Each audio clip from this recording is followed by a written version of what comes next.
पुरी जिले में हताश चाषी अकाल वर्षा उजाड़ी देती धान फसल पनीपरिया।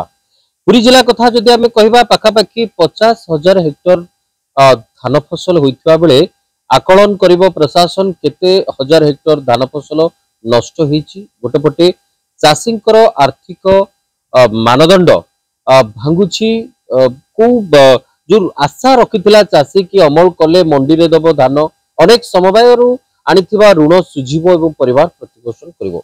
ए सब प्रक्रिया पर आम आलोचना करबा। पुरी जिला पुरी निमापड़ा कोऑपरेटिव केंद्र समवायर जे रहिसंती सभापति किशोर छोटराय महोदय रहिसंती। आमे पचारि बुझिबा। आज्ञा स्वागत करबी कनक न्यूज को। ये जो घटना केते कोटी टंकार ऋण देई सारिची समवाय समिति चाषी मानकु केते चाषी की देइची। ये जो घटना उपरे क्षयक्षति होला परे केते प्रभाव हेबो समवायर व्यवस्था। चाषी को ऊपर तो बहुत बड़ प्रभाव पड़ी। प्राय केवल पुरी जिला नुह सारा ओडिशा रे जो अदिनिया वर्षा रे प्रभुत क्षति घटी आज चाषी मेरुदंड भांगी देछि। पुरी जिले में आमर सभा समवाय समिति जरिया पाखापाखि 1.5 लाख रु ऊर्ध चाषी नाम पंजीकरण कर 1 लाख रु ऊर्ध लोक समवाय समिति जरिया ऋण जोगे दि जाइए, जार परिमाण 300 कोटी रु ऊर्ध हेब। चाषी सबू ऋण आकार आमठू नहीं फसल करते। दुर्भाग्यर विषय ये जो अदिनिया वर्षा होती आउ 8-10 दिन जदि समय मिली था चाषी तार सुनार फसल को लेकिन घरे तार रखी पारि था। आम पुरी निमापड़ा केंद्र समवाय बैंक अधीन पुरी रे 12 गोटी शाखा अच्छी।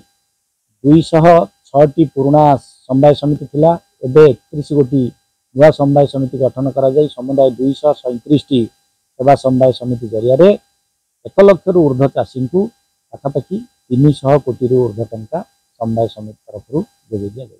1 लाख रु अधिक चाषी नहीं जहाँ ऋण नहीं समवाय समिति किंतु सुझिबे केमती।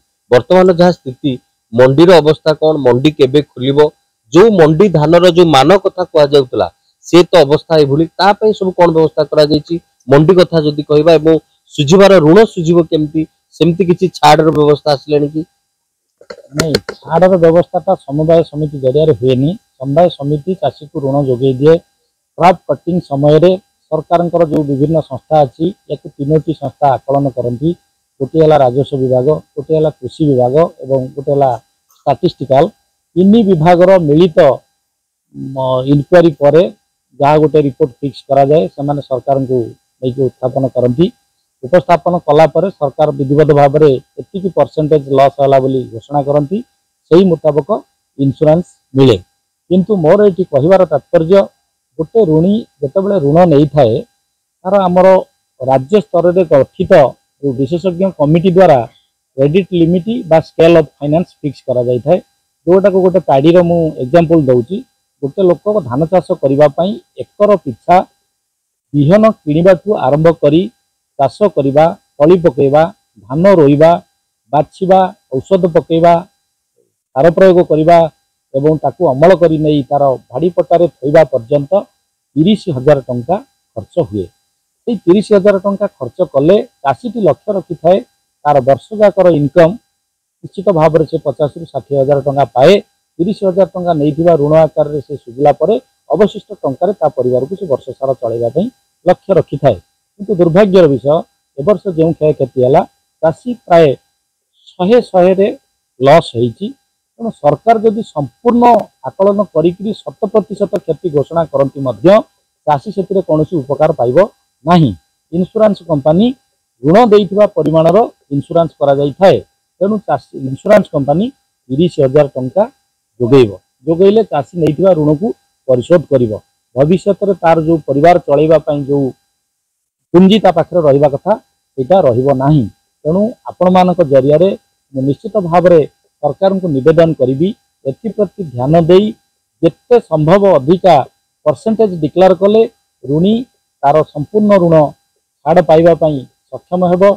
जहाँ कहते कि केवल 30% ऋण टंका छाड़ कले समुद्र को संख्य होला भली लागिबो एवं आर्थिक अवस्था जदि कहबा से सुदृढ़ हेबो नाही। से भली भाव में संपूर्ण ऋण छाड़ कले व्यवस्था अनुरोध केवल राज्य एवं केंद्र सरकार निर्भर से भाई आम कह केतोटी मंडी और केबे खोलिबो पुरी जिले में मंडी एवं जदि जो मान कथा कह जाउची कौन सब रही एथरक जो मंडी में किणवे जहाँ रही गला गत थर किसी रही कि तथ्य केते क्विंटाल धान समुदाय नहीं देइतिले चाची एबर स्थिति कौन हम बोली ए मंडी तो सरकार बर्तमान घोषणा करिसेंती हमर कोस्टल बेल्ट रे जनवरी मास 3 तारिख रु 7 तारिख भितर मंडी हमर पुरी जिले में खोलिबो जो मान कथा कहले मंडी रे तो प्रकृत रे एफएक्यू मान निर्धारण करी मिलर माने धान नहीं थांती एथर किंतु जो अदिनिया वर्षा होगी निश्चित भाव में धान मान कमिबो 2 दिन तले मंत्री घोषणा करिसेंती समवाय मंत्री जे एकु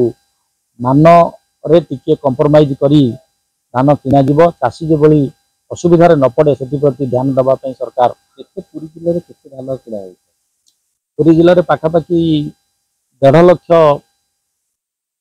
क्विंटाल धान किना जाय था निश्चित भाव में आप जहाँ शुणुले पुरी जिलार जे सभापति रही पुरी निमापड़ा केंद्र समवाय समिति बैंक रो जो सभापति किशोर छोटराय महोदय जहाँ कहते 1.5 लाख क्विंटाल धान प्रत्येक वर्ष समवाय माध्यम चाषी मैंने दियंती से भली भाव में 1 लाख रु अधिक चाषी ऋण नहीं जदि सब्सिडी दि जाए तुमको छाड़ कथा कह जाए मात्र 30% हेक्टर पिछा जहाँ मिलबार सूचना रही किंतु जनवरी मासरे मंडी खोलिबार निष्पत्ति नहीं पाइबिनी एमती पूरा पटाड़ी दे पड़ी मुंड बाड़े काली कांदिक जर जर पड़ी घरे जर कांदी बबाई पड़ी कि नाई पुआ जे मुंड पगला आउ कि जानू नहीं कि अड़िके छुआ झो जोड़िए बहुटे किसी नहीं गाईटे बांधी कुटा खेता पेंगी चुटा नहीं वो खंडिक बिल चलुली